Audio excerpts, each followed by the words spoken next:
Il était une fois un président dans un pays pas si lointain. Un jour d'octobre de l'année 2019, il se félicitait d'avoir mis la main sur Abu Bakr al-Baghdadi, chef de l'organisation État islamique. Mais il en a aussi profité pour dire ceci. A small number of US troops will remain in the area where they have the oil. And we're going to be protecting it. And we'll be deciding what we're going to do with it in the future. Ça, c'est 2019, mais c'est le fruit d'une plus longue histoire. Première information, les États-Unis sont le premier consommateur de pétrole depuis des années. Donc même si le pays dispose de beaucoup de ressources dans ce domaine, il en importe également beaucoup, même si c'est moins le cas aujourd'hui. Mais revenons en arrière, c'est au début du XXe siècle que le pétrole prend une importance capitale. Le pétrole est devenu une variable absolument stratégique, si vous voulez, considérée à la fois comme essentielle pour le développement industriel et donc comme un enjeu de sécurité nationale pour tous les pays puissants de la planète. Dans ce contexte, même si les deux guerres mondiales n'ont pas été causées par la course au pétrole, elles ont été un enjeu, comme souvent par la suite. La défaite de l'Allemagne a complètement rebattu les cartes et ouvert au Moyen-Orient des perspectives absolument lumineuses, à la fois pour les Français et les Anglais, et puis également pour les États-Unis qui ont commencé à s'installer progressivement au Moyen-Orient. Après la Seconde Guerre mondiale, les États-Unis ont consolidé leur avantage grâce à plusieurs éléments. Le pouvoir du dollar et sa suprématie militaire dans une bonne partie du monde. Résultat, la mise en place facilitée de réseaux d'approvisionnement sécurisés destinés à satisfaire leur addiction au pétrole. Ok, mais quel lien avec les guerres après 1945 ? On estime que la moitié à 50% des conflits dits de guerre pour les ressources sont dus précisément au pétrole, parmi ces ressources. Donc entre un quart et la moitié pour vous donner un ordre de grandeur. Et les ressources restent un point sensible pour toutes les puissances, comme les États-Unis. Qui est un démocrate, qui n'est pas Trump, qui n'est pas Bush, etc.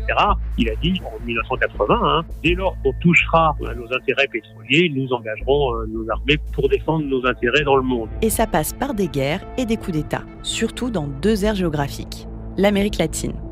Tout au long du XXe siècle, les États-Unis ont cherché à conforter leurs intérêts chez leurs voisins du Sud. Dans les années 30, il y a eu en particulier des pressions américaines pour contrôler le pétrole mexicain. Le président Cardenas a nationalisé les puits de pétrole. Il était même assez puissant pour résister à Staline et accueillir Trotsky.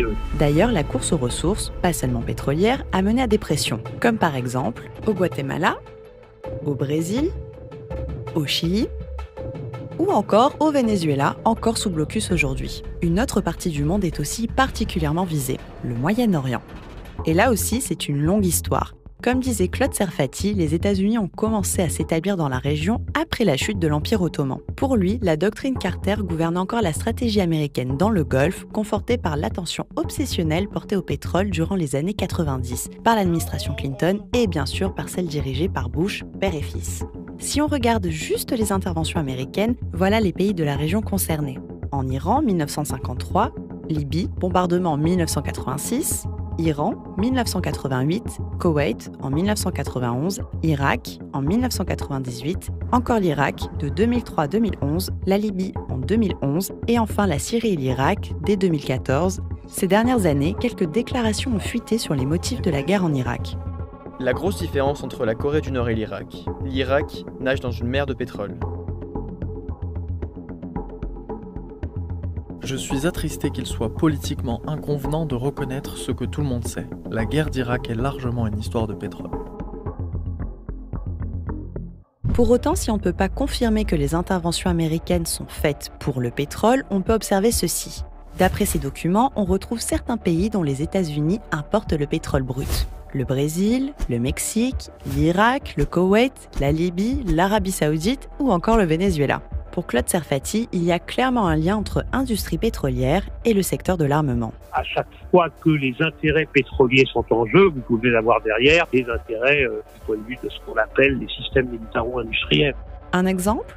Les États-Unis vendent plus à l'Arabie Saoudite qu'ils n'achètent de pétrole. Alors, ils ne vendent pas que des armes, mais les armes représentent une bonne partie des exportations vers l'Arabie Saoudite. Le soutien militaire accordé aux États du Moyen-Orient montre la connexion entre pétrole et armement. Et du coup, quand on y réfléchit, cette déclaration de Trump sur le pétrole en Syrie, ça dit quoi? Il y a plusieurs niveaux d'analyse. Bon, il y a la personnalité du président, donc, qui est capable de dire une chose, son contraire. Il y a un deuxième niveau, que même si le pétrole n'était pas un enjeu terrible, et vous savez qu'en Syrie, finalement, les réserves pétrolières sont relativement faibles. Les États-Unis ont peu d'espoir de les contrôler, même dans la région kurde. Mais le fait d'affirmer que c'est un enjeu stratégique permet de mobiliser des groupes d'intérêts financiers, industriels autour du pétrole, de l'armement, pour leur montrer qu'on est vraiment un défenseur de la sécurité nationale. Et puis enfin, il y a un troisième niveau qui, lui, me paraît encore une fois plus important. Le Moyen-Orient demeure, y compris du point de vue du pétrole, j'entends, un enjeu absolument stratégique pour les États-Unis.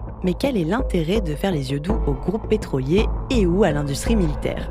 Eisenhower, président entre 1953 et 1961, a mis en garde contre le complexe militaro-industriel. Mais d'après le chercheur, il était soutenu par les groupes pétroliers et a pris un certain nombre de mesures en leur faveur. À la fin du XXe siècle, on peut dire, la décennie 90, on a vu des think tanks tout à fait influents ou des lobbies politiques comme le NAC qui ont été en fait à l'œuvre dès les débuts des années 90, dès la fin et la disparition du RSS, pour préparer ce qui sera la guerre contre le terrorisme, la tentative évidemment avortée de reconquête du Moyen-Orient dans la guerre d'Irak en 2003, qui ont directement été investis par et payés, je veux dire financés par des groupes pétroliers et des groupes de l'armement. Et dont l'un des fondateurs serait un certain Dick Cheney, vice-président sous Bush fils. Alors, avec des liens aussi étroits entre pétrole, politique internationale et industrie militaire, que nous réservent les États-Unis?